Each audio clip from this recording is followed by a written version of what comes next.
আসসালামু আলাইকুম। এই মুনাফিকের আরেকটি ভিডিও আপনাদের সাথে আমি শেয়ার করব। দেখেন আওলাদে রসুল সম্পর্কে এদের ধারণা কি।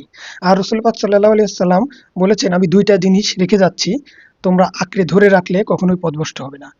একটা হলো কোরআন, আর একটা হলো আওলাদে রসুল। এক হাদিসে আসছে, আর এক হাদিসে আসছে, একটা হলো কোরআন, আর একটা হলো হাদিস। অর্থাৎ হাদিসও যদি আপনি মানেন, তাহলে আপনাকে আওলাদে রসুল মানতে বাধ্য হতে হচ্ছে। কারণ আওলাদে রসুল মানলে আপনি সঠিক ইসলামটা মানতে পারবেন।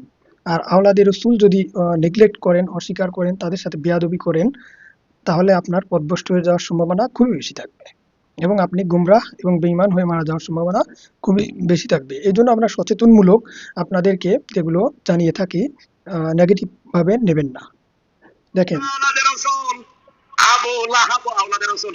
চিন্তা করেন, বাংলাদেশে যদি নামাজ হুসাইনের কায়েম হয় 18 সাথে কোটি মানুষ নামাজ পড়বে, আপনি একটা আবু বিয়ে লেহেল হুসাইনের সাথে আবু জেহেলের তুলনা করে, কম্পেয়ার করে, অর্থাৎ কি বোঝাতে চায়, তাহলে চিন্তা করেন।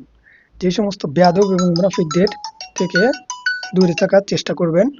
তো আশা করি ভিডিওটি আপনাদের জন্য খুবই হেল্পফুল হবে। ধন্যবাদ।